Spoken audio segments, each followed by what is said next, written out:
اللهم لك الحمد وإليك المشتكى وبك المستغاث وأنت المستعان ولا حول ولا قوة إلا بالله العلي العظيم.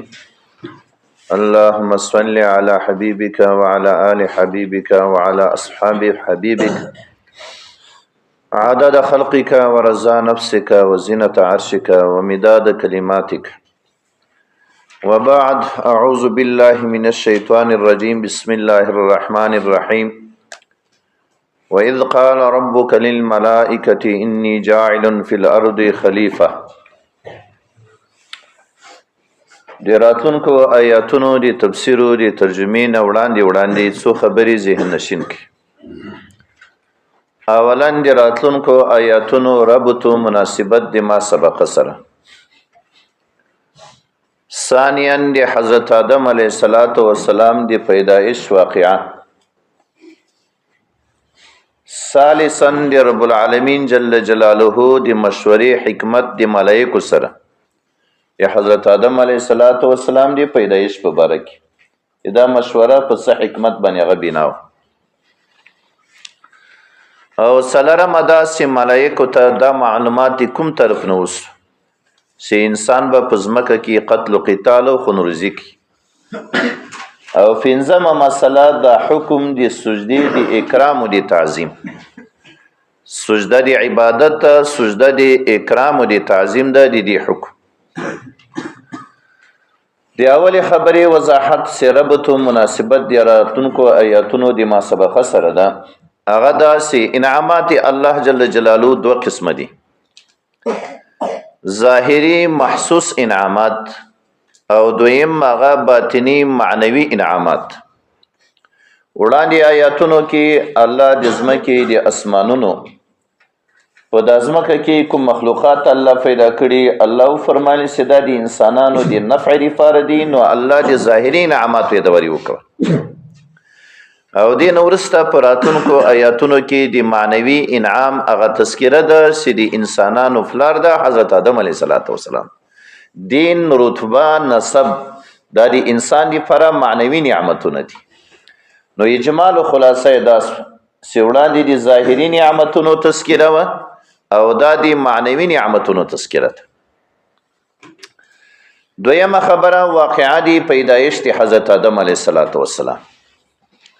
قرآن کریم کې د آدم علیه السلام نوم او دا واقعه دی پیدایش 25 کرته ذکر شوی ده په مختلفو سورتونو آیاتونو کې. په مختلفو الفاظ سره الله جل جلاله د دې تذکره دوری کړی ده. د آدم علیه السلام د پیدایش نه وړاندې په دې دنیا کې د عبد الله بن مسعود صاحب د روایت مطابق د آدم علیه السلام د پیدایش نه وړاندې د ځمکې په دې سر باندې 2000 کال وړاندې الله پیریان پیدا کړیو، جنیات، شیطانان، پیریان. د دوی رئیس و سردار و پلار جان و شیطان ابلیس الله جل جلاله د په دې کفر باندې علم و د په دې کبر باندې د الله جل جلاله علم و. خو شیطان د خپل کفر او کبر د ځان سره پټ ساتلی. بخاری شریف کې د رسول کریم صلی الله علیه وسلم حدیث ده: انما الاعمال بالخواتم. د خاتمه الله جل جلاله علم ته ظاهر کړه چې هغه اظهار د کفر ده او د کبر ده. وړاندې لدینا چې اظهار د کفر او د کبر نه وکړي، د مسماو په طاووس الملائکه سره، طاووس د زینت په معنا، عزازیل حارس سره د مسماو 80,000 کال دی الله جل جلاله عبادت وک. که د منافقانو چې کوم عبادت وي داسې عبادت وکړو. او رب العالمین جل جلاله دته اختیار ورکړی یو په اسمانونو کې موسید، جنت هم ته په ځمکه کې موسید راوسید. هر کله چې د اولاد نافرمانی زیاته سوه د ځمکې په دې سر باندې الله جل جلاله یو جماعت ملائکه راولېږي د ځمکې سر ته د جنیاتو شیطانانو مقابل کې جهاد شروع کړ. د ځمکې سر د دوی نه صفا کړ، جزیرو ته لاړل. د دو غرونو په دې مابین کې مونږ تنګۍ ورته وایي، تاسې نار زور ورته وایي، دې ځای نه ته لاړل. ډېر سو د ځمکې سر الله ترې صفا کړ. دا وخت د انسان نښه نمونه هم نه وه. غالبا سوره دهر کې الله فرمایي هل اتی علی الانسان حین من الدهر لم یکن شیئا مذکورا. انسان چا پیژاندم نه، خو هغه جهاد د ځمکې په دې سر باندې و او دا ملایکو دا وظیفه سرته ورسول. یا الله جل جلاله په تخلیق کې افعالو کې په زرهاو حکمتونه دي. ملائکه دی الله مخلوق ده، سراسر ماده دی خیر ده، نورانی مخلوق دی الله ده، ایس قسم نافرمانی دی الله نه کوي. شیطانان ده هم دی الله مخلوق ده، جنیات دی الله مخلوق ده. ماده دی شر پکې غالبه ده، ماده دی خیر پکې مغلوبه ده. حکمت الهی وغوښتل چې داسې یو مخلوق الله جل جلاله پیدا کړي چې داسې نه وي لکه ملایکې چې سراسر به د دوی نه نافرماني نه کېږي، او داسې به نه وي حاجي صاحب لکه شیطان چې سراسر به د الله نافرماني کوي. یو درمیانه مخلوق به وي، ماده د خیر به زیاته وي په نسبت سره مادي د شرط. دا مخلوق دی الله جل جلاله انسان ده، او شروع د ډیر عبد صالح نه الله جل جلاله کوله چې حضرت آدم علیه السلام د رسول الله په صحیح حدیث سره ثابت ده چې دا نبی مرسل هم صفت نبوت الله ورته ورکړی او هم د رسالت الله جل جلاله ورته ورکړی، خپل اولاد ته پیغمبر رسول. نو حضرت آدم علیه السلام الله جل جلاله پیدا کړ. د انسانانو شروع د دقه عبد صالح نه الله وکول. ترمذی شریف په حدیث کې دی، قرآن کریم په آیاتونو کې دی چې آدم علیه السلام الله د خاورې نه پیدا کړ. خلقتنی من نار و خلقته من طین. ترمذی شریف په حدیث کې داسې راځي ان الله خلق آدم من قبضة قبضها من جميع الارض ثم جاء بنو الآدم على قدر الارض او كما قال عليه السلام.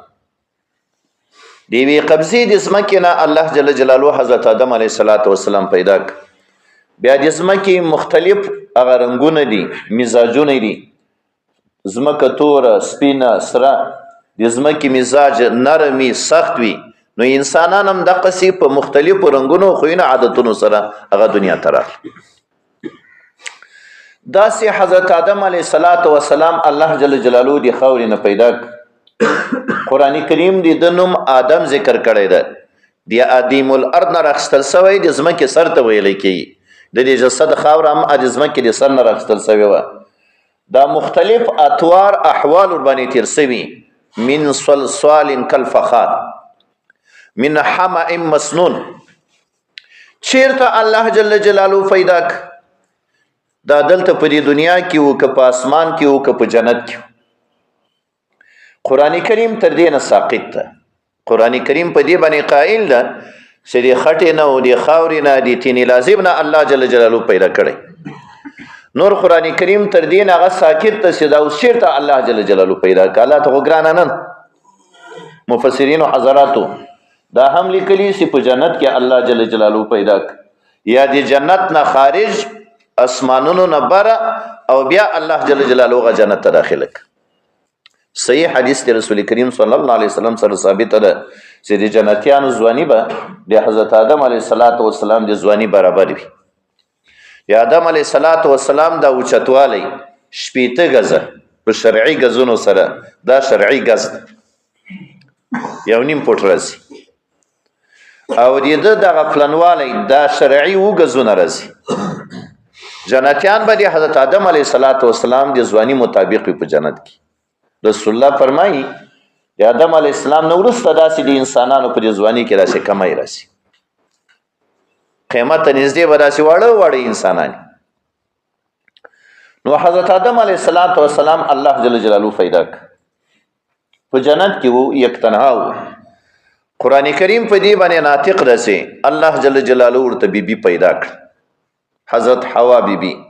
خلق من الحی، نوم ورته حوا کې بدل سوی ده.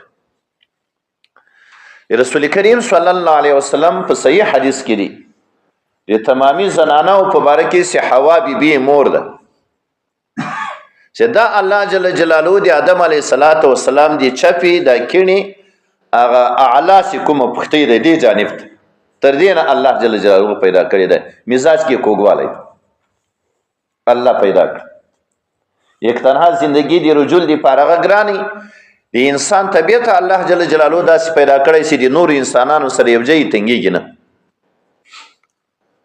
الله فرمایل تاسو دواله دلته په دې جنت کې زندگی تیروي ورسته آیاتونو کې ان شاء الله راځي بخاری شریف حدیث رسول کریم صلی الله علیه وسلم فرمای لولا بنو اسرائیل لم يخنز اللحم ولولا حوا لم تخن انسا زوجها رواه البخاری که بنی اسرائیل وای حرص نه وای کړی د مړزانو د غوښې ساتلې نه وای تر قیامت به دا غوښه خصا کېده نه او که حوا بیبي د حضرت آدم علیه السلام سره خیانت نه وای کړی چیرته به په دنیا کې وی زنانم د خاوند سره خیانت نه کاو کوم خیانتو ګوري دا خبرم زین ترانه سه فاحشه ازنای جنت کې نور څوک یې څوک هم نو هغه خیانت سي مفسرین او محدثین ذکر کړي هغه دا خبره وسی الله فرمایل ولا تقربا هذه الشجر لاندې آیاتونو کې راځي وضاحت راځي حوا بی حضرت آدم علیه السلام ته خبر وکوله سرازه لدی ونی نه خوراکوک دغه خیانت نه مراد دعوت عقل دې شجرې ته ورکړل نو حوا بیم الله جل جلاله پیدا کړ آدم علیه السلام هم الله جل جلاله پیدا کړ دین وسته په جنت کې څه پیښه شوه قران کریم سے کومې خبرې ذکر کړې دي ابلیس الله جل جلاله تر دې وخته تر دې نو منې کړی چې د جنت ته داخله شي اسمانونو ته داخله شي تر دې نه الله منې کړی نو وکانه من الکافرین په صيغه ماضی سره رب العالمین جل جلاله فرمایلی دي چې دا کفر یې غفټ ساتلی نو حکمت الهی و غختل سیدای الله ذلیل کی دا ابلیس الله ذلیل کی او حکمت الهی و غختل سیدی آدم علیه السلام د کمالات الله جل جلاله ملائکه ته هم ظاهر کی نو دی آدم علیه السلام دی پیدائش نه وړاندې د ملائکه سره الله مشوره وکړه خبره وضاحت ورسته راځي الله مشوره وکول نو دی غوی رایم الله جل جلاله هغه غلطه ثابت کړ دوی او د کفرم الله جل جلاله ظاهر آدم علیه السلام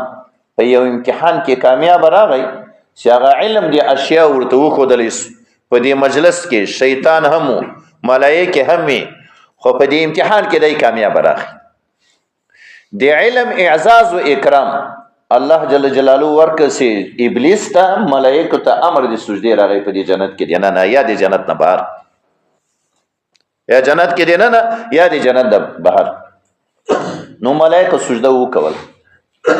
ابلیس او شیطان هغه انکار وک اظهار د کفر اوس عداوت دی حضرت آدم علیه السلام سره شروع الله ملعون ک د اسمانونو نه راکوس ک د جنت نه راکوس ک دنیا ته راغ آدم علیه السلام ته ویل سو جنتی زندگی کوا خو دینه نه په دې جنت کې آدم علیه السلام ته لقب د خلیفہ ورکړی سوی چې دا به خلیفۃ الله فی الارض وی دینه معلومه کېدل چې زمکه ته بزی او الله فرمایلی و اسکن انت وزوجک الجنه او سکنا دي ته ویل کېږي چې یو سړی مالک دی کور نه په کرایه باندې اوسېږي چې څو ورځې زندګي د دلته په جنت کې تیرک نو هغه دائم زندگی دی جنت خدارو تکلیف نه ده خدا دې سکونت یو څو ورځې زندگی و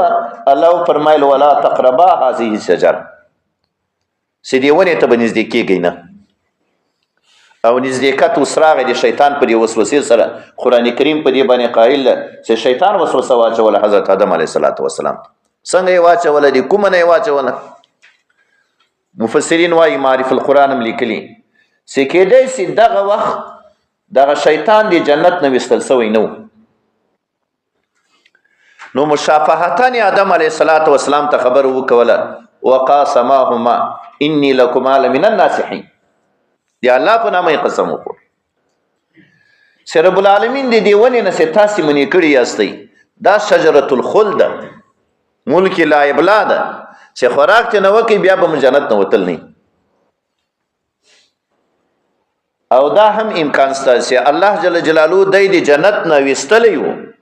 خو د جنت دروازې ته تللی سو. نو جنت دروازې ته لاړ، آدم علیه السلام ته خبره وکړه.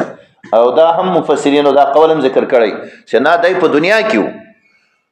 خو دا شیطانان دي، پیریان دي، الله جل جلاله ورته داسې طاقت ورکړی چې دلته آواز وکړي هغه آواز یې تر جنت پورې ورسېد. کنی مفسرینو دا خبره د مارم ذکر کړی ده چې د منګور په دې شکل کې ځان بدل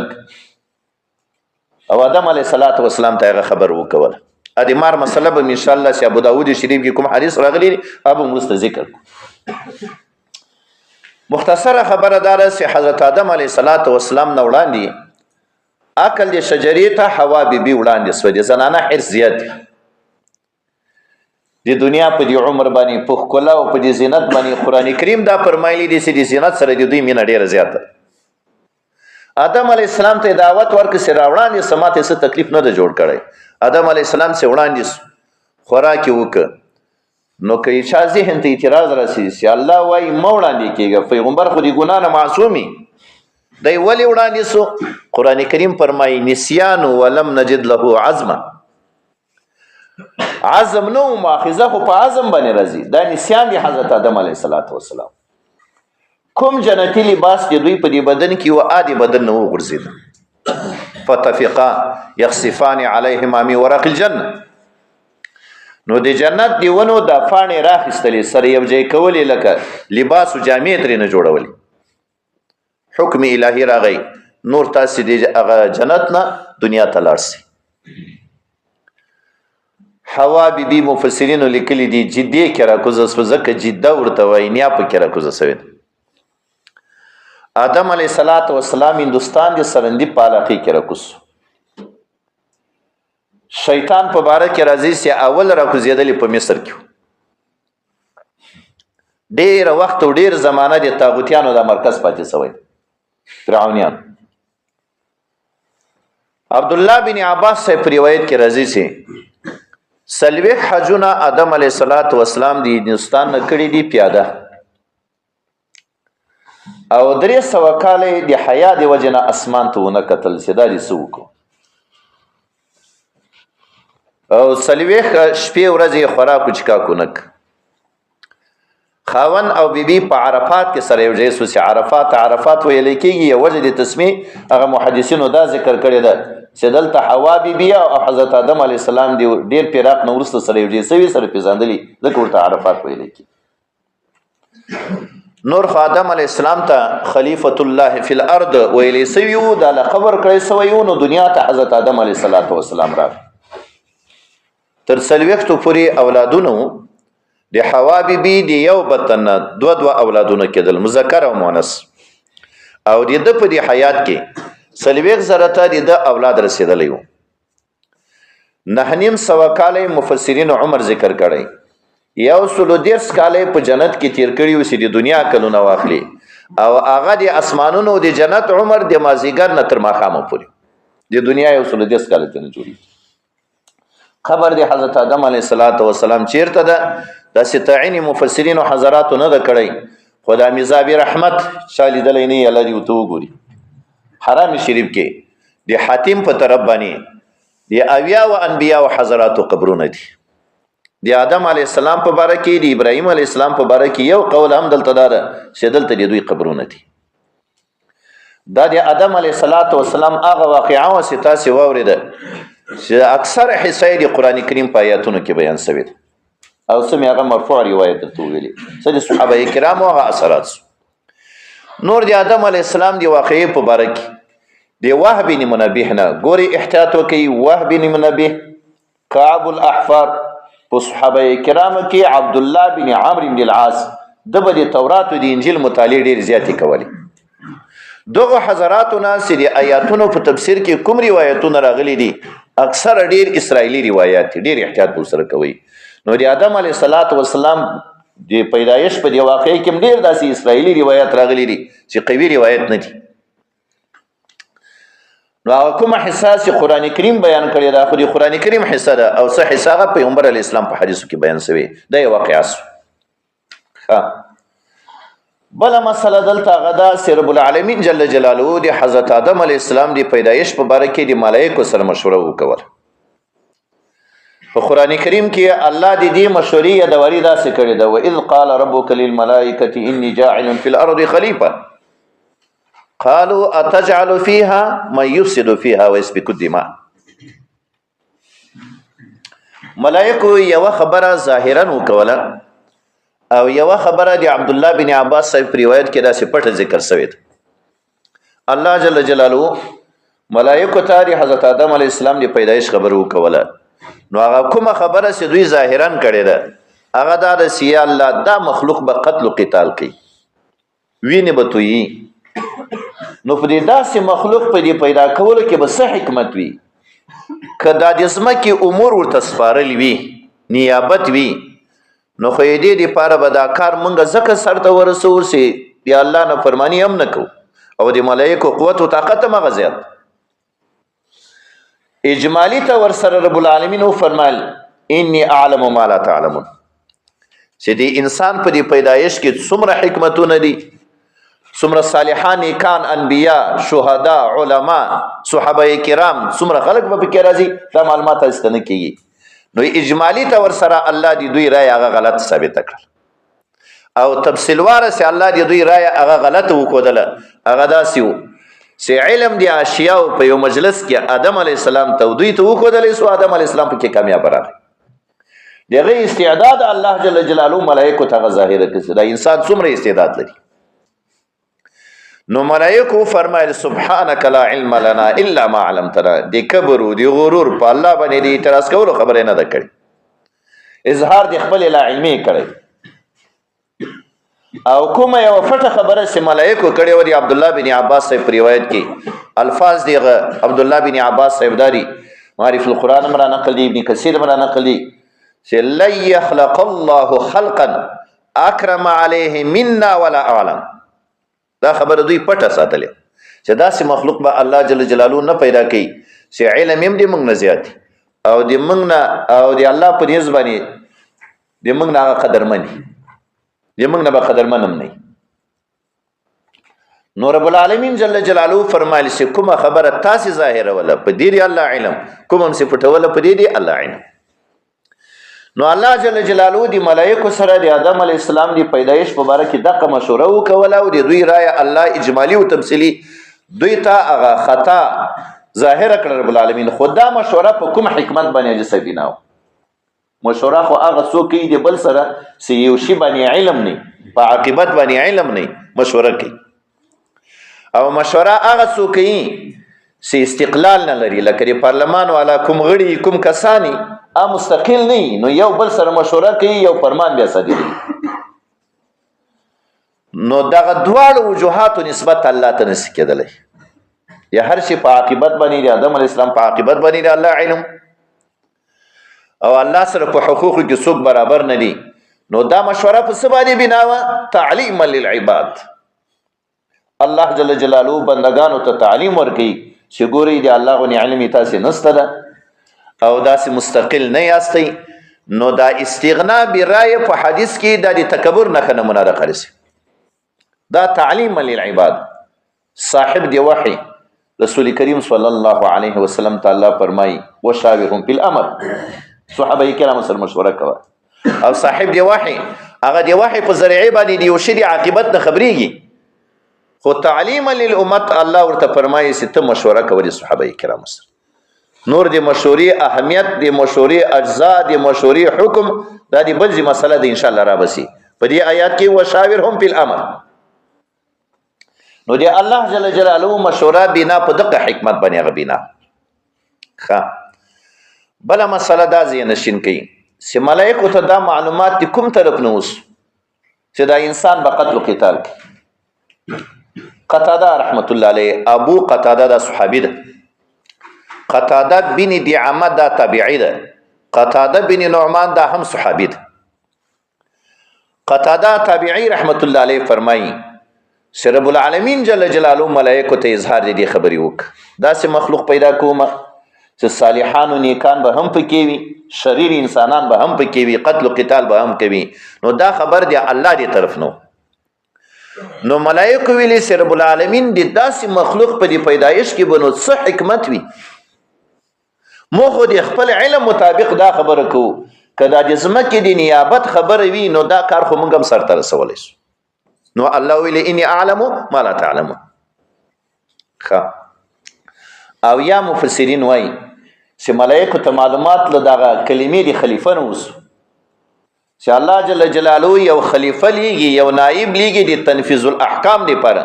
نو د احکام خو په چا نافذه کیږي فیصله خو به د چا په مابین کې کیږي چې جنجال راسي قتل و قتال راسي او یا ملائکو قیاس د غایب په شاهد باندې وکړه شاهد هغه جنیاتو فیریانو چې هغوی قتل و قتال کو نو قیاس د غایب سي انسانانو په دې شاهد باندې وکړه چې هغه جنیاتو او یا ملائکو ته دا معلومات مولوي صاحب د دې نه وسو چې د دې مخلوق کوم خواص د انسان کوم مزاج او طبیعت یو چې نفس اماره بسوء بلري خوراک بکوي چیکاک بکوي نفسانی جذبات بوي نکاح یو شی ته به میلان کېدلی سي نو ملائکو لدینه معلوماتو کې سي دي امور په طلب کې خامخا جنجال ما بین ترازی قتل او قتال برازي نو ځکه دا خبرو کوله چې دا به قتال کې د ځمکې په سر باندې نو په دې کې پیدایش کې به څه حکمت وي اظهار د خپل رأی وک بله مسله دلته دا ځینشین کې چې الله جل جلاله ابلیس ته ملائکو ته امر وکړ حضرت آدم علیه السلام ته سجده وکړي آدم علیه السلام ته سجده وکړي دا کومه یوه سجده وه چې ملائکو حضرت آدم علیه السلام ته وکوله امام ابو حنیفه رحمت الله علیه د سجدې تعریف داسې کړی ده وضع الجبهه یا وضع الوجه على الارض ما لا سخریه فیه دا مخ په ځمکه باندې کېښودل خو چې سخریه او استهزاء دا شی نه پکې دې ته ویلی کېږي سجده قرآن کریم کې د ملائکو هم سجده ذکر شوې ده رکوع نه ده ذکر شوې د رکوع معنا هغه د انحنا راځي بعض حضرات داسې فرمایي چې دا د ملائکو سجده آدم علیه السلام ته دا سجده الله ته وه آدم علیه السلام دا قبله وه خو دا راجح قول نه ده ځکه اصل مقصود اکرام و اعزاز د حضرت آدم علیه السلام بیا خو اعزاز و اکرام را نغی یو قول دا هم دا چې دا سجده نه وه حضرت آدم علیه السلام ته یوازې انحنا وه خو دا قولم راجح نه ده ځکه قرآن کریم کې هغه سجده ذکر شوې ده قرآن کې سجده ذکر راجح دلته دا ده چې دا سجده وه حضرت آدم علیه السلام ته وه خو سجده دوه قسمه ده یوه سجده د عبادت ته بله سجده د اکرام د تحیه او د تعظیم ورته ویلی کېږي سجده د عبادت د غیر الله دپاره کفر بواح ده ارتداد صراح ده په یو آسماني دین کې په یو کلام الهي کې هم دا د غیر الله دپاره جایزه سوې نه ده د آدم علیه السلام نه راواخله تر خاتم الانبیا صلی الله علیه وسلم پورې دا په یو دین کې هم دا جایزه سوې نه ده نو دا سجده د عبادت نه وه دا سجده د اکرام او د تحیه وه چې دا د پیغمبر علیه السلام په دین کې حرامه ده او د رسول الله د دین نه وړاندې په نور آسماني ادیانو کې دا جایزه وه سورت یوسف کې به راسي یعقوب علیه السلام د یعقوب علیه السلام بیبي د یوسف علیه السلام هغه خاله وه او هغه ورونه د یوسف علیه السلام قرآن کریم په دې باندې ناطق ده په مصر کې یوسف علیه السلام ته په سجده سو دا سجده د تحیه او د اکرام او سجده د عبادت نه و دی الله پیغمبر سجده د عبادت هغه بل پیغمبر ته څنګه او دا د دوی په دې دین کې جایز و خو د رسول الله په دین کې حرام سو د پیغمبر علیه السلام نه وړاندې چې کوم انبیا حضرات دنیا ته راتلل خاص یو قوم ته براغلی یو قبیلې وی علاقې ته براغلی د بني اسرائیل په باره کې رسول الله فرمایي تسوسهم الانبیا یغوی تربیت با انبیا او حضراتو کو. اذا مات نبی خلفه النبی، یو پیغمبر بس یو پاسو بل پیغمبر با الله راولیک. خلکو به کې کومه گمراهی پیدا سوی وه، الله به بل پیغمبر راولیک. پیغمبر علیه السلام خاتم الانبیا ده، وروسته له دې نه بل پیغمبر نه راځي. په دغه دین کې الله جل جلاله ذریعې د شرک، ذریعې د حرام هم حرام وګرځولې چې خلک په شرک کې هغه ګرفتار نه شي. دا دین تر قیامته ده. او د بني اسرائیلو د انبیاو چې کوم منصب و وظیفه وه، الله د امت علماو ته هغه ورکړه چې د دین اشاعت، د دین زده کول او بل ته رسول دي. د سلیمان علیه السلام په دین کې تصویر اخیستل جایز و، موږ تاسو په دین کې حرام سو. اوقات ثلاثه مکروه کې لمونځ هغه مکروه سو. او وسیله د حرامو چې پردي زنانه ته نظر ده یا مس به شهوتین ده، دا وسیله د حرامو دا حرامو وګرځیدل. الفاظ مهم دي شرک هغه شریعت منې کړه چې یو مولا به غلام ته عبد نه وي، او یو هغه غلام به خپل مولا ته رب نه وي.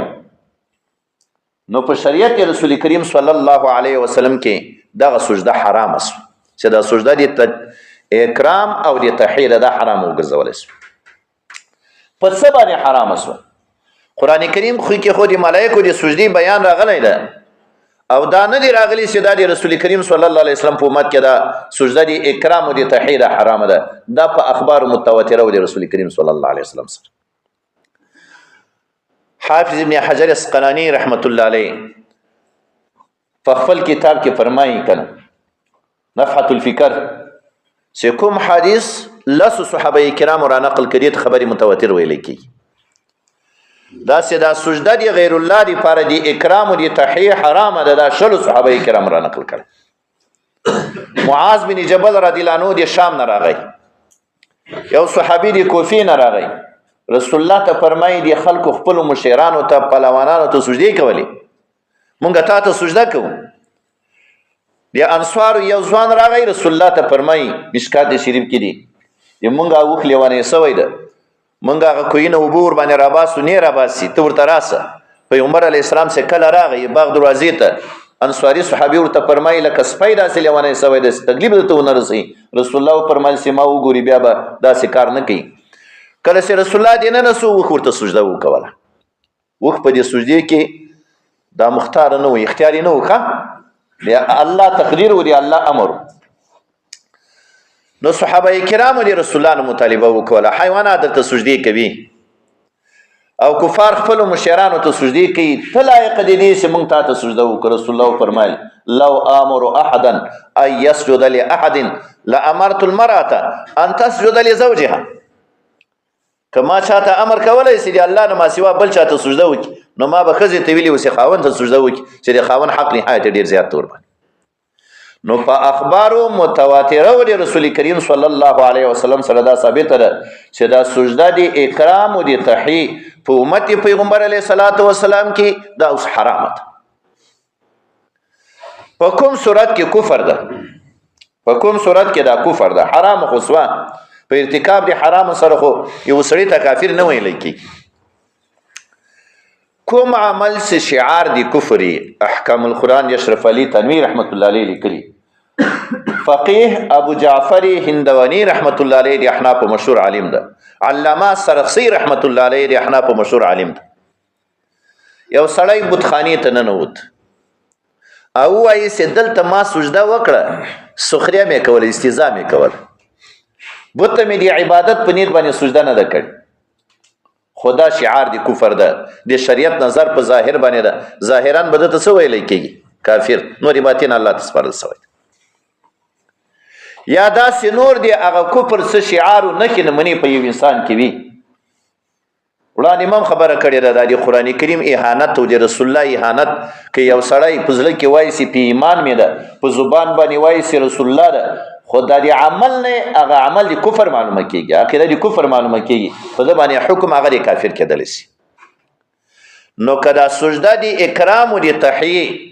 داسې یو چاته وکولی شي په داسې طریقې باندې چې هغه شعار د کفر وي، نو د شریعت نظر په ظاهر باندې ده، بیا په ده باندې هغه فتوا د کفر کېدلی شي. معرف القرآن دا هم لیکلی دي متوجه د پیغمبر علیه الصلاۃ والسلام په دې امت کې په حدیثو کې ذکر راغلی د سجدې د اکرام او د تحیې په عوض کې مصافحه ده معانقه ده د عوض د مور پلار لاس کولول دې ته سجده نه ویل کېږي د استادانو لاس کولول سجده نه ورته ویل کېږي البته انحنا ناروا ده چې داسې ټیټېدلي وي ورته او لاس کولول نه او یا دلته لاس په نامه باندې داسې درېدل معرف القرآن هم لیکلی دي چې دا الله جل جلاله ته لاس په نامه باندې درېدلی سي خصوصیت دی الله ده بل انسان ته به داسې څوک نه درېږي نو د پیغمبر علیه الصلاۃ والسلام امت ته په عوض کې الله جل جلاله مصافحه ورکړله معانقه یې ورته ورکړله او دا په صحیح حدیث سره هغه ثابته کشف الباری د بخاری شریف په یو حدیث کې بذل المجهود ابو داود شریف شرح ده کوكب الدری د ترمذی شریف شرح ده دې ټولو لیکلي دي چې په دا یو لاس باندې مصافحه کول دا ثواب نه لري دا د انګریزانو عادت د کفارو عادت مسلمانان باید دې نه ځان وساتي معانقه مصافحه ثواب لري سنت پیغمبر علیه السلام دي عبد الله بن مسعود صاحب فرمایي چې پیغمبر علیه الصلاۃ والسلام سره ما لاس ملاو ک کافی بین کفی رسول الله صلی الله علیه وسلم چې پیغمبر علیه السلام ما ته دواړه لاسونه راکړ او د دې لاسونو نو چې یو د بل سره لاس ملاوي نو دا د یو لاس د دوه لاسونو مابین کې داسې راځي کنه د هر یو په باره کې ویل کېږي چې د ما لاس دغه د دوه لاسونو په دې مابین کې نو یو د بل سره چې کله داسې پوښتنه کوئ نو دوه لاسونه ورته ورکوئ چې د رسول الله په دې سنتو باندې عمل راسي او یو لاس مه ورکوئ نفس مصافحه خو به راسي صفحه د ید سره خو به مخامخ سي خو ثواب نه وي پکې او دا د زمانې د کفارو سره د فساقو د پجارو سره مشابهت پکې راسي خبره مو اورېده انشاءالله ښه دا بله مسله سوه وړاندې تاسې خبره واورېده سي یو قولدار سي حضرت آدم علیه السلام ته ابلیس چې دا کومه وسوسه اچوله نو شکل یې ورته بدل ک ځکه حضرت آدم علیه السلام ونه پیژاند نور خو الله ورته ویلي و چې دا د دښمن ده ځان ته نه سات شکل یې بدل ک او یا حضرت آدم علیه السلام ته د الله په نامه باندې قسم وخوړ بخاری شریف کې عیسی علیه السلام یو سړی په غلا باندې ولید نو ورته وایي چې غلا دې وکړه هغه د الله په نامه قسم وخوړ چې ما غلا نه ده کړې عیسی علیه السلام ویلي کذبت عینی چې زه دا د خطا نسبت د خپلو سترګو ته کومه چې دا سترګې به مې خطا سوي داسې خبره ولې عیسی علیه السلام وکوله د الله د نامه احترام یې وکړه چې هغه سړي د الله په نامه باندې قسم وخوړ نو ابلیس هم د الله په نامه باندې حلف وکړه قسم یې وخوړ او یا شکل بدل د شکل په بدلېدلو کې دغه ذکر د منګور هم راغلی دی نو د منګور متعلق د خبره کوم ابو داود شریف چې کوم روایت ذکر شوی دی یو مخلوق د الله جل جلاله پیدا کړی دی مزاج او طبیعت الله دې ور کړی چې د انسان سره عداوت خو فیریان په دې شکل باندې ډیر ظاهر کیږي بخاری شریف کې دی عبد الله بن عمر صاحب سے منګور پیدا ک قتل کاوه به پیغمبر علی السلام فرمایلی دی اقتل الحیات ابو لبابا رضی الله عنه ورته ویلي یو ورځ منګور داسې قتل کاوه پسې اخیسته یو او ترې ورته خبر وکوله چې رسول کریم صلی الله علیه وسلم د زوات البیوت نه منع کړی ده یعنی کورونو کې چې کله منګور پیدا سي نو پیغمبر علیه الصلاۃ والسلام منع کړی ده چې دا ما قتل کوي دا جنیات وی ان بالمدینه جنا قد اسلموا مدینه منوره کې جنیات یې عام مسلمانان سوي دي نو وار دیوانه ما قتل کوي بیا سنت طریقه دا په حدیث کې ذکر شوی ده چې 3 ورځې به ورته مهلت ورکړي انشدوکن بالعهد الذي اخذ منكن سليمان ابن داود علیه السلام الله تؤذینا سليمان علیه السلام عهد ته یادو چې موږ ته تکلیف مرا کوي وزي لدی کول لدی نورسته کنه وتلو قتل سو او مسلمان وي نو بیا هم هغه انسان په ګناګار نه ده صدیقی په خپل حجره کې منګور قتل ک نو پیرای ورته راغی ورته ویل چې تا خو مسلمان قتل ک دی ویل چې مسلمان وي ما حجره ته بیا څنګه راته به اجازه نه وای ته په پرده کې وی دی الله دین دې تانه اورید نو هغه دی الله نه وویرېدل بیا یې غلامان آزاد کړه دیت یې ورکړي انسان غلامان آزاد کړه ابو داود شریف کې یوه قصه ذکر شوې ده د ابي صاحب رحمت الله علیه په دې روایت سره وایي ابو سعید الخدري رضی الله عنه کور ته زه ورغلم په لمانځه باندې ولاړو د کټ لاندې لږ داسې حرکت ما سې وکتل منګورو نو زه اوچات سوم چې قتل یې کړمه هغه په لمانځه کې اشاره وکوله عمل قلیل انتظار زه انتظار سوم وروسته یې راته خبره وکوله دغه کلا کې دا کامره ګوري دا د یو ځوان و موقع د غزوه احزاب و د خندق و د غرمې وخت و د نوی واده کړی و پیغمبر علیه السلام ته یې وفرمایل ما ته اجازه وکړه کور ته ځم رسول الله ورته اجازه د لاړ شه اسلحه د سره واخله داسې کله کور ته لاړ ورسېدو نو دغه زنانه یې د کور نه رابهر سوې وه ده ته غوسه ورغله چې د کور نه څنګه راوتلې په نیزه باندې دا ښځه داسې وهل او ورته وایي ته لږ انتظار وکړه بسترې ته دې لاړ شه څه بلا ورباندې پرته دا صحابي چې کله بسترې ته راغی نو داسې یو غټ منګور ورباندې پروت دا نیزه یې راواخیستله دا منګور یې داسې پې ووهه پورې ورې ترې نه ووتله او د انګړ ته بهر یې رانقل که دا نیزه یې داسې ودروله منګور پکې و په دغه وخت کې جنیات راغله دا صحابي شهید که دا معلومات نور صحابه کرامو ته ونسو چې هغه منګور سر قتل سو او که دا صحابي زر شهید سو صحابه کرام ډېر پې خفه سو رسول کریم صلی الله علیه وسلم ته یې وفرمایل الله ته سوال وکړه چې رب العالمین جل جلاله یې راژوندی کړي نو رسول الله وفرمایلی استغفروا لاخیکم جنازې لمونځ ورباندې وکړئ استغفار ورته کوئ ای شهید سوی د دوباره بیا مرګ راځي څه کوي چې راژوندی سي نو رسول کریم صلی الله علیه وسلم فرمایلی دي چې کوم هغه منګور په کور کې را پیدا سي وار دیوانه مقتل کوي او کوم سي جنیات په دې شکل صورت کې ظاهر کیږي نو هغه سپین رنگ لري لکه د سپینو لخت او بل په مزل کې داسې کوګ نسی کېدلی داسې سیده رواني کا په دیوال باندې رواني که په دې ځمکه باندې رواني لاندې ګوري اوس الله فرمایي وَإِذْ قَالَ رَبُّكَ لِلْمَلَائِكَةِ إِنِّي جَاعِلٌ فِي الْأَرْضِ خَلِيفَةً وَإِذْ قَالَ إِذْ او إِذَا حرفا توقیت د شرط او د توقیت لپاره راځي إذ د ماضي لپاره ده إذا د مستقبل او د استقبال لپاره ده قرآن کریم کې یو د بل په ځای باندې استعمالیږي إذ په مضارع باندې داخله سي معنا به د ماضي کوي وَإِذْ يَمْكُرُ بِكَ الَّذِينَ دی الله پیغمبره مدینه منوره کې الله ورته فرمایي چې په مکه مکرمه کې کفارو په دارالندوی کې تا د قتل لپاره مشوره کوله نو ایس په مضارع باندې داخله سي معنا به هغه د ماضي وي او اذا په ماضي باندې داخله سي معنا به د مضارع وي د محل د اعراب مبارکه معنا داسې کېدلی سي واذ قال واذكر يا محمد واذكر يا محمد لامتك اذ قال ربك للملائکه دی الله پیغمبر خپل امت یادوا هغه زمانہ هغه وخت چې رب العالمین دی خبره وکوله للملائکه دی ملائکه دی فر ملائکه دا جمع دی ملک ده ملک لاک یلوک مالوک مالک دی رسالت په معنا سره راځي دی استولو په معنا سره راځي او ملائکه ته بیا ځکه ملائکه ویل کی چې الله جل جلاله په مختلفو امور تکوینیه باندې مقرر کړی دي ملائکه جسم لطیف نورانی يتشکل بأي شکل شاء دا سه اجسام لطیفه دي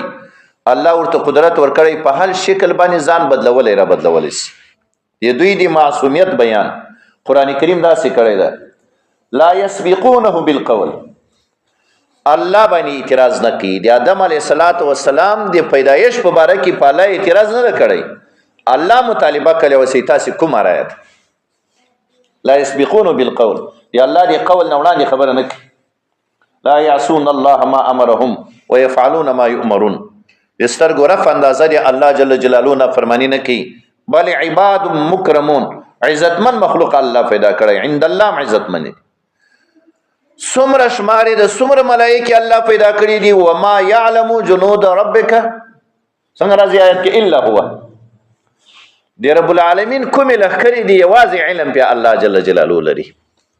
په داسمکه کې چې کوم ملائکه دي الله را لګلې دي سمر انسانان دي مرغان دي حیوانات دي زمکه کې دي نه دي زمکه په دې سر باندې دي ونی دي کانی دي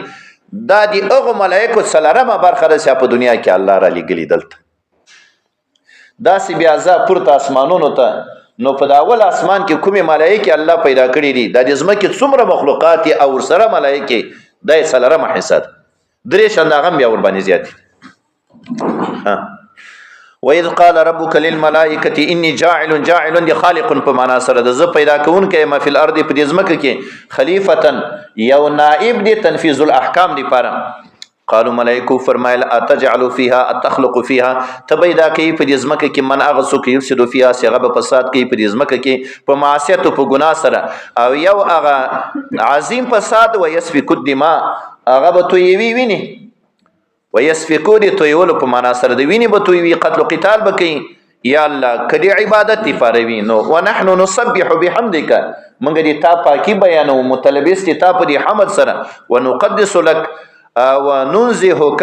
عما لا يليق بك، دا دي نقدس لك معنات، موږ دې تا پاکي بیانو دي هغه څه چې هغه دې تا دي شان سره مناسبه نه ده. اجمالی طور سره رب العالمین هو فرمایل، قال الله فرمایل انی اعلم ما تعلم دا ما دي غس لا تعلمون ستا استعمالات نه کیږي چې په دې تخلیق دی ادم کې په زرها او حکمتونه دی الله په علم لري او تاسو ور باندې علم نه لري. وعلم آدم الاسماء كلها، حضرت آدم علیہ السلام ته الله جل جلاله علم ورک، اڅش علم الله ورته ورک. عبد الله بن عباس صاحب فرمایي دلته په دې دنیا کې د انسان کوم شي ته ضرورت ده، په ژوند د دنیا کې د انسان کوم شي ته ضرورت ده او د هغه شي د استعمال طریقې ته ضرورت ده، دغه علم الله جل جلاله حضرت آدم علیه السلام ته ورک. حتی القصعه والقصيعه حتی الفصية، دا د انسان چې کومه هوا وزي د دې نوم الله ورته وکړ، دا په لیټ ته دا لوی کاسه ده، دا د بوټو خواصو دا الله جل جلاله ورته وکړ، دا د انسان کومه کاریګری ده په دې دنیا کې دا الله ورته وکړ. او ملائکه وي آدم علیه السلام ته نمونه د اشیاء یاد، ملائکه ته یاد نس، دې کې څه حکمت تو دغه استعداد الله آدم علیه السلام ته ورک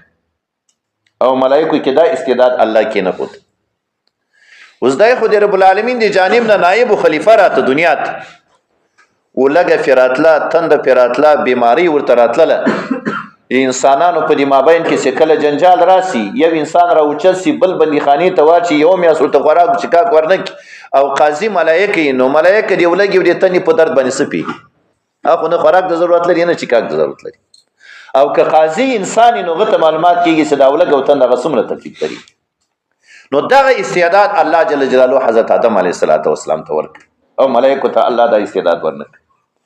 او دا استعداد بیرته الله جل جلاله دغه څه ظاهر کړه ملائکه چې مکمل بیان حضرت آدم علیه السلام دی اول نه تر اخره وک. نو ملائکه خو معصوم مخلوق دی الله جل جلاله دا اظهار د خپل عجز په دې الفاظ باندې وک، سبحانك لا علم لنا الا ما علمتنا. دلته یو خبره ده زینشین کی چې حضرت آدم علیه السلام د فضیلت په ملائکه باندې په علم سره راغی. شرقایت کې تاسو خبر زده کړی خواص د انسانانو په تمامي ملائکه باندې تر دې چې په خواص د ملائکه باندې بهتر دي، خواص د انسانانو د انبیاء حضرات نو بهتري په علم سره راغله. په قران او په حدیث کې چې کوم علم فضیلت بیانېږي د دین علم دی قران او علم دی حدیث او سي علم دی دین ورته ویل کی دغه علم ته مراد. د دې علم په باره کې ترمذی شریف کې حدیث ته رسول الله فرمایي من خرج في طلب العلم فهو في سبيل الله حتى يرجع.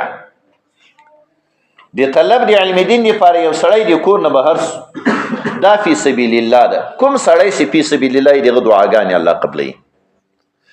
هغه ته د اعمالو تضاعف ثواب الله ورکوي، ثواب څو چند رب العالمین ورته ګرځي لکه د مجاهد. بل حدیث کې راځي رسول الله فرمایي ترمذی شریف کتاب العلم کې ده، رسول الله فرمایي من طلب العلم فهو كفاره لما مضى او كما قال عليه السلام. د علم دین دی وی مسلې د طلب لپاره یو سړی د کور نه بهر سو طلب وکاو دا مخکینی ټول ګناهونه الله ورته معاف کوي. د حضرت معاویه رضی الله عنه حدیث ته بخاری شریف کې ده، ترمذی شریف کې ده، رسول الله فرمایي من يريد الله به خيرا يفقهه في الدين. شاته رب العالمین جل جلاله اراده دی خیر وکي الله فقاهت په دین ورته نصیب کړي. د فقاهت په دین معنا دا نه ده چې مجتهد او فقیه ته نه جوړ شي. دې معنا حسن بصری رحمت الله علیه داسې کړې ده. الزاهد فی الدنیا الراغب الى الاخره البصیر على امر دینه المداوم على عبادت ربه. دقه ته فقیه ویلی کېږي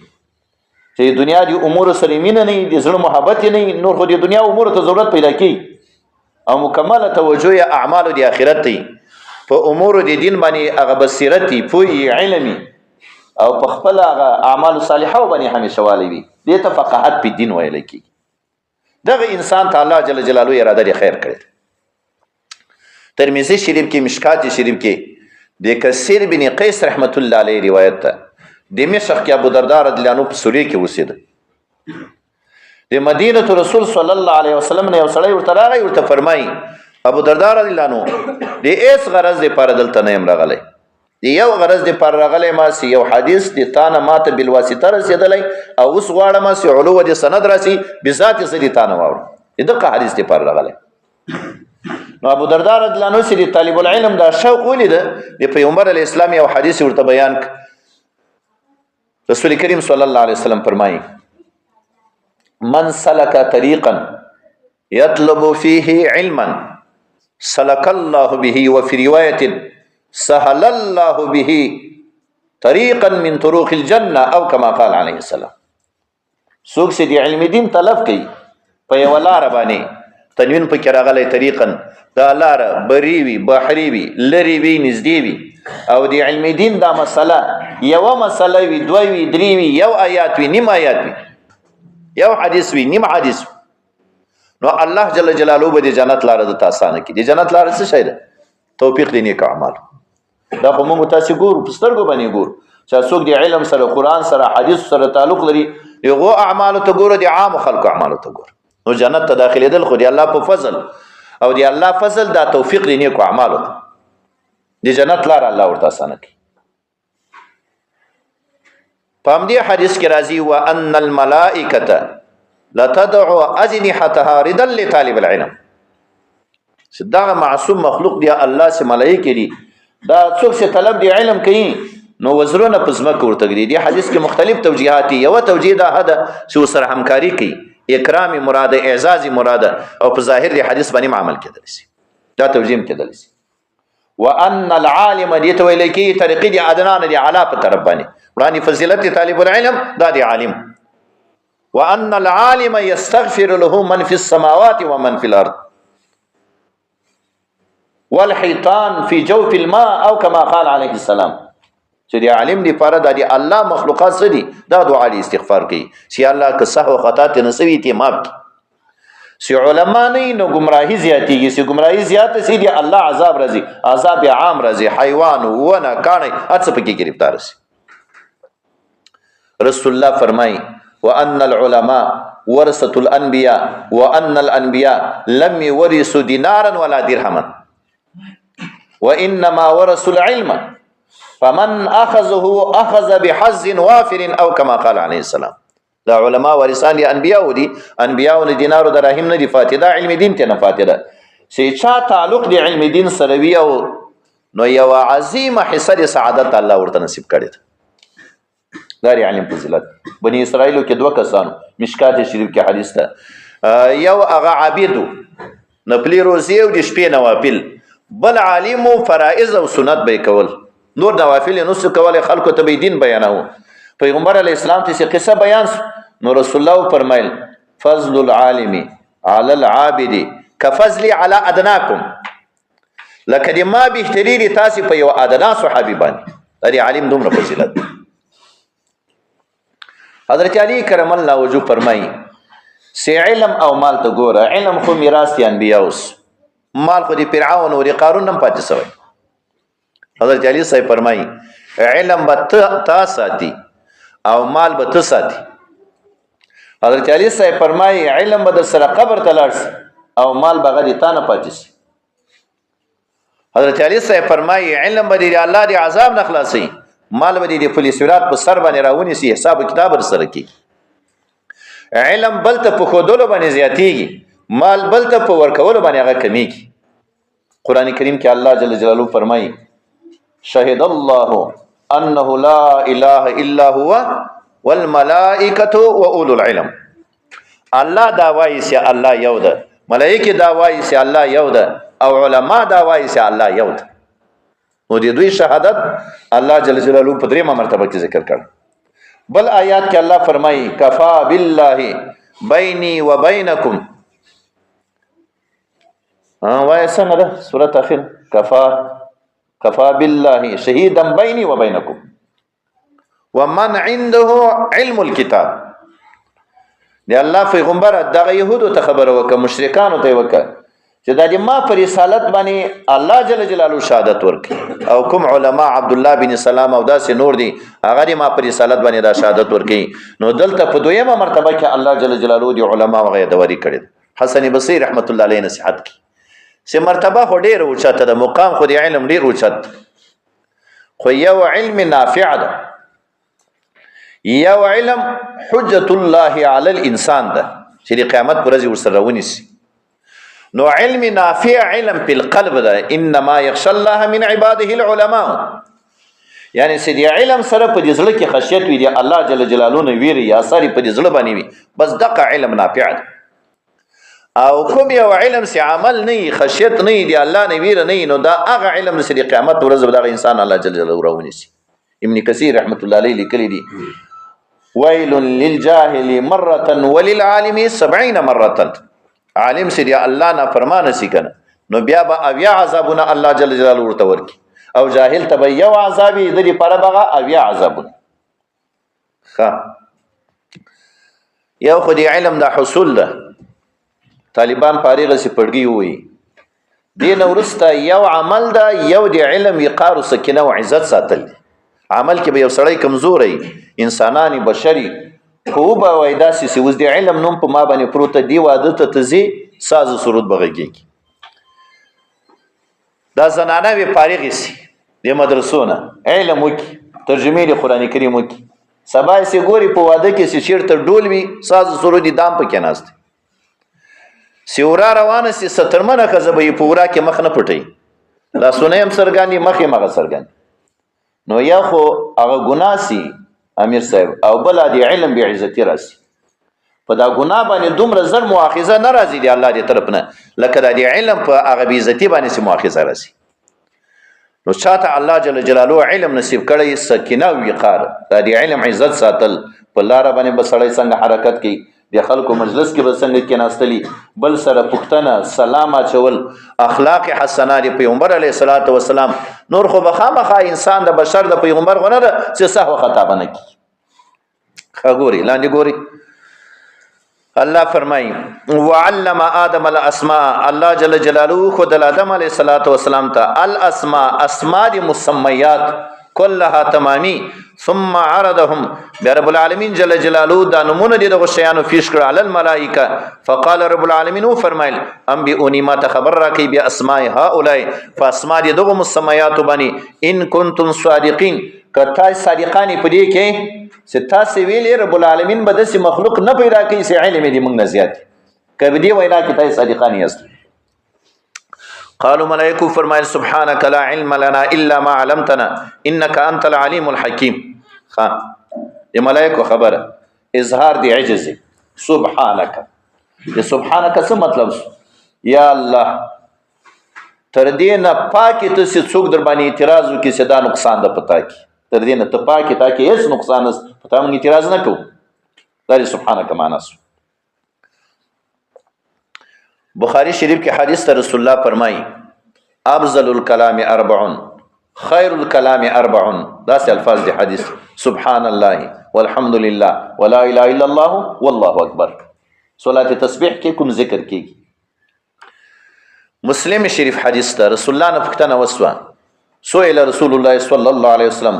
ای الكلام افضل؟ قال رسول الله صلی الله علیه وسلم ما استفى الله لملائکته سبحان الله وبحمده. رسول الله فرمای افضل الكلام هغه کلام چې الله جل جلاله ملائکه ته مختار کړی ده سبحان الله وبحمده. او دلته نه ملائکه کلمه سبحانك را نقل شوی. د طلحه بن عبید الله رضی الله عنه په روایت کې دی د رسول الله نه پوښتنه د سبحان د معنا وس چې د سبحان معنا څه شی ده. رسول الله فرمایل هو تنزیه الله عز وجل عن كل سوء. یا سبحان معنا دار سره رب العالمین جل جلاله کې هیڅ قسم عیب نشته. اری سبحان معنا سو خدي لاندې د دې آیات تفسیر لاندې مفسرینو یو مسله لیکلې ده چې هغه مسله دی اظهار دی لا علمي د سی وسړی ته یو مسله معلومه نه نو اظهار دی لا علمي بکی اقتداء د ملائکه به وکي اقتداء د رسول کریم صلی الله علیه وسلم اقتداء د صحابه کرام او د اسلاف حضرات. نو ملائکه ویلي سبحانك لا علم لنا یا الله مونږ ته علم نست دومره علم د ستا مونږ ته کودل. موسی علیه السلام واقعا برس موسی علیه السلام نه کله پښتنه وسوتانه لوی عالم ستا دوی دین نه نو الله فرمایل اوس بخیز علیه السلام سيزي واقعا به ان شاء الله بیا راسي. رسول کریم صلی الله علیه وسلم نه پښتنه وس اي البقاع الشر کوم از مکه ناکار از مکه ده. رسول الله فرمایل راته معلومات نشته. جبريل علیه السلام نه پښتنه وک جبريل علیه السلام نه پښتنه وکړه ویلي ماته معلومات نشته. زه به پښتنه د میکائیل علیه السلام نه وک میکائیل علیه السلام نه پښتنه وکړه. جبريل علیه السلام ته خبر وکړه. جبريل علیه السلام رسول الله ته وکوله خير البقاع المساجد وشرها اسواقها او كما قال عليه السلام. بهترین از مکه را جمعات او ناکار از مکه هغه بازار ده. ته قسم قسم نه فرمانی دی الله جل جلاله کې کی سو اعمال دي چې ګناه کبیره هم سره ماف کیږي. اوس واوري چې عمل شروع یو حج ده چې ګناه کبیره سره ماف کیږي. بخاری شریف کې حدیث ته رسول کریم صلی الله علیه وسلم فرمای من حج فلم يرفث ولم يفسق رجع كيوم ولدته امه. کوم ورځ مور یو سړی پیدا یې نه صغیر نه کبیر. دویم عمل وی وای ما جسه صلات تسبیح ده. لس قسم گناهونه سره ماف کیږي کبیره و صغیره. کبیره مو سره ماف کیږي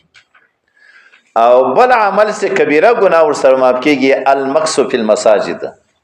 مشکات شریف ترمذی شریف دی روایت کې هغه جمعات کې کناستل په دې سره ګناه کبیره ماف کیږي. او ګناه کبیره بیا دوه قسمه ده. یو هغه ګناه کبیره ده چې تعلق دی حق دی انسان نه بل هغه ګناه کبیره ده چې تعلق دی حق دی انسان. کومه ګناه کبیره چې تعلق دی حق دی انسان نه ور سره لکه یو سړی نزنا سوی د مست نه پاتې سوی یا بل څه ګناه کړی ده. هغه ګناه کبیره چې تعلق دی حق دی انسان ده لکه بل سړی نه غصب کړی ده ځمکې نیولې ده او یې ماته نه اخیستی ده. نو دلته دی ګناه کبیره نه هغه ګناه کبیره مراده چې تعلق دی حق دی انسان نه. او بعضی محدثین وایي چې دی الله خبره ده دی رسول الله خبره ده چې ګناه کبیره مر سره ماف کیږي. نو ماف کیږي هغه کوم سړی چې صاحب دی مال د مظلوم ده د قیامت ورځ به الله راضي کړي ظالم. نو په دغه اعتبار سره ویل کېږي چې دا ګناه کبیره به هم معاف شي. نو جمعه سره تعلق ساتي صلات تسبیح کوي او الله دې حج ټولو ته توفیق نصیب کړي. ښه نو خبره مې تر دې کوله چې اقتدا به د ملائکو کېږي اقتدا به د رسول کریم صلی الله علیه وسلم کېږي چې یو سړي ته معلومات نه د دین د مسلې او په خپل سر باندې فتوا ورکړي.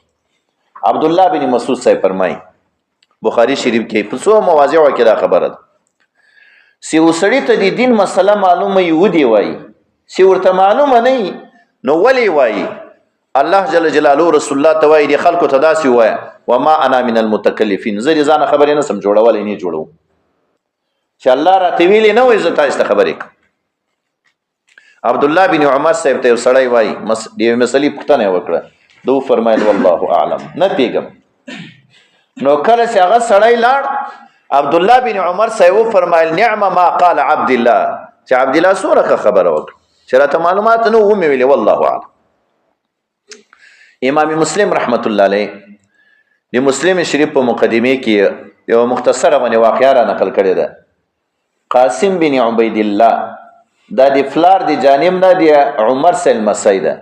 د مور د طرف نه دی ابو بکر رضی الله عنه مسعود قاسم بن عبید الله. یحیی بن معین رحمت الله علیه امام دی جرح دی تعدیل ده. یحیی بن معین رحمت الله علیه قاسم بن عبید الله توای چې ګوره د دوه لوی سړو المسای دا ډیره بده ده چې تا نه څوک د دین پوښتنه وکي او تا سره جواب نه خبر باندې پوس نو قاسم بن عبید الله داسې فرمایي چې تر دې نه ناکاره د ما دپاره دا ده چې زه چاته فتوا ورکم او ما سره علم نه او یا حدیث د غیر ثقه نه رانقل کم معتمد عالم نه یو د غیر ثقه نه زه خبر رانقل کم دا د ما په باره کې عیب ده دا والله اعلم سکوت دا د ما په باره کې عیب نه ده امام مالک رحمت الله علیه نه د 48 مسایلو په باره کې پوښتنه وسوه نو امام مالک رحمت الله علیه هغه د 150 مسایلو په باره کې یا د 300 مسایلو په باره کې توقف وکړ دا معلومات ماته نه کی امام ابو حنیفه رحمت الله علیه غنی سړی وای چې زه د حنان په معنا باندې نه پیغام چې د حنان څه ته وای نو د دین د مسایلو په باره کې حدیث وی قرآن وی سی یو سړي ته یاد نه نو د رسول الله تعلیم د قرآن کریم تعلیم د صحابه کرامو تعلیم د اسلاف حضراتو تعلیم دار چې په خپل سر باندې سړی فتوا ورنه کی سکوت وکي په بل عالم باندې حواله ورکي او که سکوت نه کوي په بل عالم باندې حواله نه ورکي دا په انسان کې عجبي لوی پکې چې دا به اوس د ماري پر عیب سي خلک وایي دا مثلا نه ورته یاد ګوري الله فرمای قالو ملائکو فرمایل سبحانك رب العالمین تعریف رفا کده دی یو عیب نسی مونږ پتا اعتراض کو لا علم لنا دی مونږ دی فار علم نست الا ما اغ مقدار علمتنا ست مونږ ته خدای ده انك انت العلیم علیم ذات خته الحکیم حکیم ذی حکمت والا ذاته چې حضرت آدم علی السلام په پیدایش کې څومره حکمتونه دي قال رب العالمین آدم علی السلام تو فرمالیا آدم انبئهم د ملائکه خبروا باسمائهم منا باسماء هؤلاء المسميات چې کوم درته خودلې دي فلما انبئهم آدم علیه السلام کله ملائکه خبرې کړلې باسمائهم په نمونه د مسميات سره قال رب العالمین فرمایل الم اقول لكم ما تاسو اجمالا نو ویلی وړاندې ما تاسو خبره نه وکړې انی اعلم ما تعلم ده اعلمو چیرته اعلمو په قران کریم کې راس او تعلق دی امور غیبه سره وی دلته معنا دی عالمون ده ځکه عالم صيغه اسم تبذیل ده د دې خو معنا دار چې الله اعلم ده او غیر الله عالم ده نو په غیب باندې خو دی بل څه علم نس نو جلالین کتا سی ویلې دی اعلمو معنا دی عالمون کوي ها چې علم په غیب باندې یوازې دی ماده انی اعلم ما تعلم ده غیب السماوات معنا ما غاب فی السماوات والارض کوم شیان سي دي انسانانو دي علم نه غایب دي پزمکو اسمانونو کې پدې دي ما علم ده او اعلم ما تعلم ده ما دي غس تبدون ستاسي ظاهروي ظاهر کومه خبره کړي وا چې دا به قتل قتال کوي ویني بتوي د انسانان و ما غس کنتم ستاسي وي تکتمون کومه خبره په خپل مابین کې سره پټ کړله او هغه خبره دا و چې لا يخلق الله خلقا اکرم علی منا ولا اعلم الله فرمای و اذ قلنا للملائکه اسجدوا لله پیغمبر هغه وخت یاد وس مونږه خبر وکول ملائکه ته سجده وکي لآدم حضرت آدم علیه السلام ته فسجدوا سجده وکول الا ابلیس ونه کول ابا انکار وک واستكبر تکبر وک ابلیس ولی ملعون دا عمل نه کول یو ګناه ده په ګناه سره سړی نه کافر کیږي دای کافر او ملعون په دی باندې سو چې د حکم الهی مقابله شروع خبري شروع کړي دی الله جل جلاله دی حکم په مقابل کې خلقتنی من نار و خلقت من طین زری دی ونه پیدا کړم صفته دار پورته زیرا سلمبي وي او هغه دی خاوې نه پیدا کړی خلانی دی خلانی اول په دی قیاس او دلیل عقلی کې دغه خبيث خطا سوی ده خاورې ته ګوره په جنت کې ستاده په جهنم کې خاور نست خاورې ته ګوره ماده د صالحانو د نیکانو ده خاورې ته ګوره د ځمکې نه څومره کمالات نه راوځي ور دومره کار نه کوي او دا خاوره داسې یو ځلې کار ته نه واخلي بیا هم ته نه اخیستلی کېږي د ونه چې یو ځلې واخلي بیا نه ته نه اخیستلی کېږي نو اول په دلیل عقلي کې څه خطا سوی دغه د ابلیس نو خبره مې دا کوله چې دای په دې باندې کافر سوی نه ده چې سجده نه ده کړې یو سړی لمونځ نه کوي کافر نه ورته ویل کېږي او کافر په دې باندې سوسې مقابله د حکم خداوندي وکول او د دې لپاره علت کوم ذکر سوی ده د تکبر ذکر سوی ده مسلم شریف حدیث ته رسول کریم صلی الله علیه وسلم فرمای لا يدخل الجنه من كان في قلبه مثقال حبه من خردل من كبر چې دا صفت ابلیس ته هغه خو جنت ته نه ځي دغه صفت په کوم مسلمان کې وی مسلمان تر څو پورې د جهنم اور زده نه کړي تر هغه وخت پورې د جنت ته نشي داخليدل یا له دې کبر ناغه توبه نه وستلی او خردله حدیث کې کومه خردله ذکر شوی ده دا د سپیلني هغه تورې دانې ته ویلی کېږي او دا د کلونجي دا تورې دانې ته ویلی کېږي. دومره تکبر د شا په جزله کې ویم جنت ته به داخله نشي. الله وای الا ابلیس ابا انکار یو کو استکبر تکبر یو کو وکانه من الکافرین. کانه کدی ساره په معنا سره سي نو معنا بدای وسواره من الکافرین د کفارو دی جملې نس او ک کانه په خپل معنا وی سی هغه صيغه دی ماضی نو معنا پیدا سي وکانه فعل من ازلی دی الله جل جلاله کې دی و من الکافرین.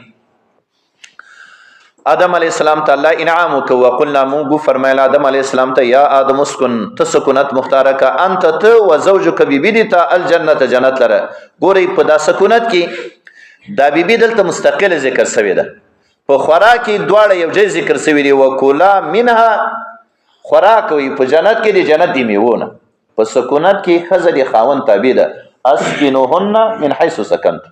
خاون سي چیرته وسیږي مال ته حق لري چې زنانه دي ځان سره بوزي خو په خوراک کې به راخزه دي خاون تابع نه چې خاون کوم شي خوري هغه به خزه خوري چې څومره خاون خوري امدومره به خزه خوري په دې کې به تابع نه. دا مسله ته معلومه سو. الله فرمایي موږ آدم علی السلام ته فرمایل سکونت مختارکته او دي تابعي په دې جنت کې وکلا خوراک وي منها لمیو دي جنت نه یا دي فيها په معنا سره ده په دې جنت کې دي نه رغدن معنا رزقا واسعا سي اس قسم پابندي پتا سي باندې نه فراغ ګرځي را ګرځي حيث شئت ما شئت مسخه خي هو لا تقربا دوړه منځ دي کې هذه شجره دی ونه لره نور دی ونه تعین قران کریم له کړي سره چی شجره و. محققین مفسرین فرمای ابهمو ما ابهم الله کوم شی سر رب العالمین جل جلاله مبهم ذکر کړي اغم تاسو مبهم ذکر کوي. نور دی عبد الله بن عباس دی مفسرین اقوال ستاسه شجره دی حنته دی غنم ولا ونه ده یا دی انګور ولا ونه ده یا دی انځر ولا ونه ده. نور قران کریم تعین نه کړي ولا تقربا من ذکیږي هذه شجره دیونه لره کنيز دی سوی خوراک مو ک فتكونا تاسبسي من الظالمین دی ظالمانو دی جمله نه ظلم خو ویل کیږي وضع شی فی غیر محله کفر ته ظلم ویل کیږي ځکه کافر بت ته سجده کوي نو دا محل دی سجدی خدای رس یو سړی الله جل جلاله ته سجده وکي او سی بت یې کوي نو ځکه کفر ته ظلم ویل شي نو بیا به نافرمانی راسي او دا به ځان سره یو ظلم یو زیادت هغه تاسو وکي. دلته یو بل مسله زین نشین کی فقهای ذکر کوي الله دا سی فرمایل سی دیونه ته نږدې مورزي نور دوی د نزدېکت نه نو منی سوي دي عقل نه منی سوي خو الله ویل سی نږدې مورزي دي پاره سی پکې گرفتار نه سي. نو کله چې یو سړی غالب ژوندای چې په دې لار باندې زی په ګناه کې گرفتار کېږي نه بسي. رسول کریم صلی الله علیه وسلم فرمای ومن يراعي حول الحما ومن يرتع حول الحما يوشك ان يقع فيه. حما اصل کې هغه حکومت سے کومه علاقه ممنوع وګرځي چې دلته به عام مسلمانانو مالونه نزي یا د قومونه یو علاقه ممنوعه کې چې دلته به څوک مال نسري یا فرادای زراعت وي نو یو سړی سي نږدې و سره مال سره اخر به پردي پټي تلاش سي. نو دغه مسله را ظاهره سو چې کله یو شی ګناه نه مباح وي خو هغه وسیله دی ګناه ګرځي سړی به نه ورته نږدې کیږي. الله فرمای چې نږدې بم نه ورسي. فازلهما الشیطان عنها دا عنها کی ضمیر ک جنت تراجیس بیا معنا داسې کوي فازلهما فابعدهما دوی دواړه لری کړل الشیطان شیطان عنها لدی جنت یعنی شیطان وسوسه واچ ولا عقل شجری وک دی الله امرغه س نور کوزیږي دنیا ته زی او کدا عنها ضمیر دراجیس شجری ته بیا معنا داسې کوي فازلهما دوکای کړه دوی دواړه الشیطان شیطان عنها بها په سبب دی عقل شجری سره دوکا کړ چې تاسو عقل شجری نه وکي نور به بیا د جنت نه نس فاخرجهما دوی دواړه راوستل مما دی اوغه لذتونو خوندونو نعمتونو نه کانا فيه سي دوی دواړه پکې واقعو. الله فرمایي وقل نهبتوا دا صيغه دی جمع ده کتر دغه وخت پورې شیطان شړل سوی نه دی جنت نه نو امر راغی آدم علی السلام ته حوا بیبی ته او شیطان ته صيغه دی جمع ده جمع درې کسان او کدی نه وړاندې شیطان الله جل جلاله وستلې دی جنت نه او دلته صيغه دی جمع راغله آدم علی السلام او حوا بیبی ده بیا به معنا داسې کوي وقل نهبتوا منغو فرمایل دوی ته سی کوزیږي لدی جنت نه ما اشتملتم سره د غسنا سری تاسو نطفه په کوم اولاد باندې سره مشتمل دي نو په دې خطاب کې اولاد هغه دوی تابع ګرځول سوی نه وقل نهبتوا کوزیږي د جنت نه بعضکم بعض به تاسو لبعض لبعض نور دي پر عدو دښمنان وي یعنی د تاسو د شیطان په مابین کې به عداوت او یا د آدم علیه السلام اولاد یو به مسلمان بل کافر په مابین کې به عداوت ولکم فی الارض وی به تاسو لپاره په ځمکه کې مستقر جای د قرار و متاع یو څو وخت نفع اخستل الہین تر زمانی د مرګ د هر انسان پورې یا تر ورځې د قیامت پورې به تاسو لپاره ژوندۍ وي د ځمکې په دې سر باندې الله فرمایي فتلقى آدم یا د کړي آدم علیه السلام من ربي د خپل ربنا کلمات د توبې والا کلمات ربنا ظلمنا انفسنا وان لم تغفر لنا وترحمنا لنكونن من الخاسرين دلته پایات کې اجمال ده بل چې هغه تفسیر راغلی دی ته هغه تفسیر دی قران بالقران ویل کی فتلقى آدم علیه السلام یا د کلمې من ربي د خپل ربنا کلمات کلمات توبې فتاب علیه الله رجوع کوله په قبول دی توبې علیه په حضرت آدم علیه السلام باندې دی فتاب علیه معنا ده انه رب العالمین هو التواب قبلون کړي توبې ده الرحیم مهربان ده تائب هغه چاته ویل کېږي چې د ګناه نه وګرځي تواب دی الله په نومونو کې راغلی ده خو تائب دی الله په نومونو کې نه راغلی اگر که د معنا په اعتبار سره معنا یو ده خو د الله په نومونو کې تواب ستا او تائب دا صفت بنده ده او دی الله په نومونو کې هغه تواب ذکر شوی نو دی الله په نومونو کې څه تواب ذکر شوی معنا به داسې کوي انه رب العالمین هو التواب دی تواب معنا قبلون کوي د توبې ده ها الله قبلون کوي د توبې ده الرحیم مهربان ذات بیا الله فرمای قل نهبتوا من ذیتو فرمایل کوزیږي من هدي جنت جميعا تمامي فاما ياتينكم دا په اصل کې فان ما ده سما زائد سي دلته دا صورت دی شرط او دی شک دا خو مقصود پکې شک نه ده بیا معنا دا سکیږي یاتینکم درزی بتا استمینی دی ما دی جانب ده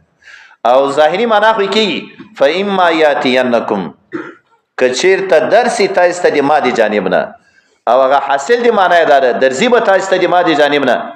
فإما ياتينكم كثير تدرغ تاسو د ماده جانب نه هدن هدایت څنګه آسماني کتاب پیغمبر وینا ده فمن تبع هدايه شاسي اتباع کوله د ماده هدایت نو فلا خوف عليهم په غي باندې بسویر نه وي آینده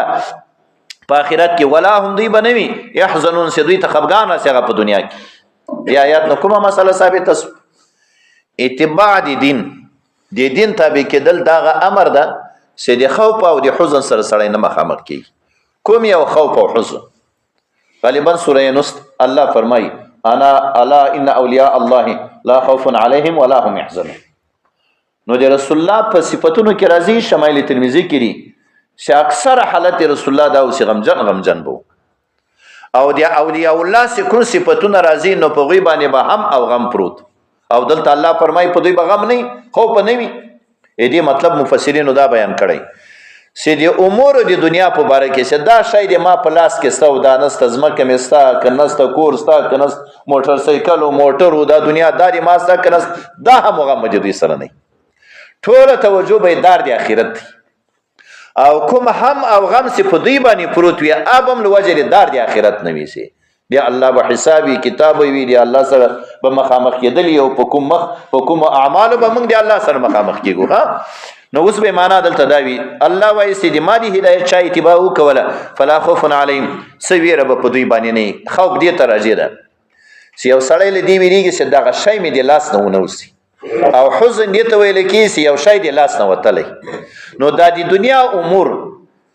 په دې به دوی نه خفه کېږي چې دا ولې ماته حاصل نسو او که الله یې ترې نه واخلي بیا به د دوی سره هغه حزن نه وي اطمینان به وي فلا خوف عليهم ولا هم يحزنون الله فرمایي والذین کفروا چا کفر کړی ده وکذبوا بآیاتنا چیرته چې قران کریم کې دا سراسي بآیاتنا آیاتونه د قران کریم ته مراد شاسي تکذیب دی مادي کتاب کړی ده چې قران کریم ده اولئک اصحاب النار دا صاحبان دي اور دي هم فيها خالدون دوی بتل تر تل په دې اور کې اوسي یا بني اسرائیل اذكروا نعمتي التي انعمت عليكم دی راتلونکو آیاتونو دی تفسیرو دی ترجمه نه وړاندې یو دی راتلونکو آیاتونو ربط مناسبت لما سبق سره او دویم د حضرت موسی علیه السلام مفصله تفصیل واره واقعه